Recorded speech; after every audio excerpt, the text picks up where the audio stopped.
finds a security flaw or a bug or something like that, they put out updates for their operating systems about 10 years since the release date. Well, Windows 7 is a little bit older than 10 years now, and they no longer are being supported.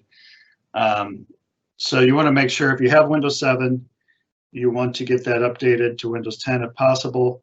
For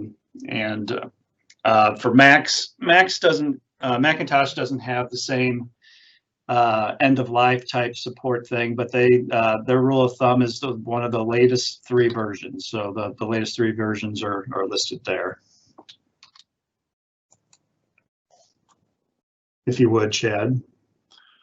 I was reading a question that we just received, but sorry.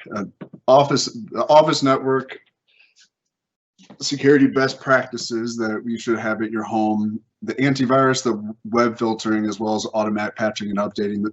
The biggest thing is a handful of years ago, a good antivirus did a good amount of security protection against viruses and overall threats. But over the years, there has been a progression in what people are able to do and different ideas of being able to get into computers as well as networks, and now having kind of a more holistic approach to the security, which is the antivirus, the web filtering, and the patching and updating. That's what we'd recommend for everybody's home computer. And the biggest thing is just checking that you have it. And a little bit in the next slide or two, we have some examples of some antiviruses that are free. We also have some, like the WebRoot is the one that we use here at the Miller Group. And the biggest thing is just checking to see what you have, making sure that your home computer is covered. And if you have any questions or want any help finding that, let us know, and we'd be more than happy to help you out. Maybe not during this presentation, but we'd be more than happy to help you out afterwards. Yeah. So like Chet said, again, when we're managing, we're a company of 20 people, and we're managing close to 4,500 devices. And in order to do that, we need software that is centrally managed, that the software checks in with us, and basically gives us alerts and notifications if something isn't working. When you're at home, with a lot of these free products, for instance, with Microsoft Defender, which is built into Windows 10, with the Avast or the AVG or other ones like that, you're basically on your own to manage these. And that means making sure that the updates are being applied, responding to any kind of issues or threats that it's found. You need to take care of those on your own. So it's not just I installed an antivirus software and I'm done. You do need to make sure that you're checking that periodically to make sure that it is up to date, it is, and that you're not having any issues with it. Another big, as Chad mentioned, having in the past 7-8 years ago, we were basically telling people you have an antivirus and make sure that your computer's updated and you're pretty safe. Now security is really done in layers. One important layer of that is web filtering software. And basically what that does is it's kind of like a catalog of all the different websites that are out there, broken down into different categories. And they mark them as safe or, questionable, I guess.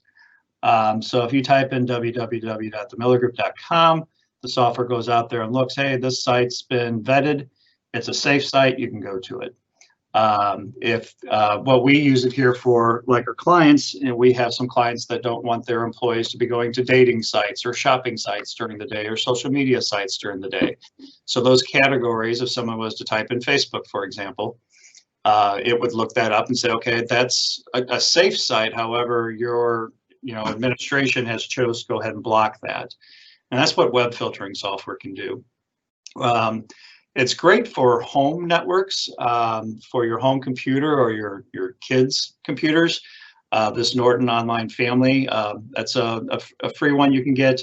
It will keep your kids from going to sites that maybe they shouldn't be going to, but it also kind of protects your computer itself from those same type of threats. And another big part of web filtering software, it helps protect from ransomware. Ransomware, these bad guys that go set up different websites and different servers. You get infected with something. In order for ransomware to work, it has to phone home. And when it phone homes, it has to go to a website. And if that website hasn't been categorized, or if it's been marked as bad, it'll stop it from going back and checking in and getting that encryption key. So that's another, it's not a one-all be-all fix, but it's another layer of that security that helps protect you. Patching and updates. So patching and updates, when done automatically, or just when done in general, is whenever there's a known hole in the operating system that either Microsoft or Mac will find, they'll put a patch or update out to fix that hole. To majority of the time, there are a security risk. So if there is a hole that a vulnerability is being exploited, then they'll release a patch or update to fix that. That is really important, like Joe mentioned earlier, with having an up-to-date or a supported operating system, because with the Windows 7 operating system, Microsoft is no longer providing the patching and updating for those vulnerabilities or the holes in the operating system. And so that's a big reason why we always recommend to be on a supported operating system, and making sure that your computer, your operating system, is being updated and patched on a regular basis whenever they are available. Yeah, and you can, again, this is something that you have to manually do, although they can be done automatically. You can set up Windows to automatically be on a schedule to do your updates. You do need to check periodically to make sure that there's no errors and that that's actually happening. In Windows 10, you can go to the control panel and just settings, or you can just go down to start and type in update. It'll pull up Windows Update. And then over on the OS, on the Mac side, you can go up to the Finder and you click on the About This Mac, and you'll see some information as far as what version you're using there, and you can update your software from there as well.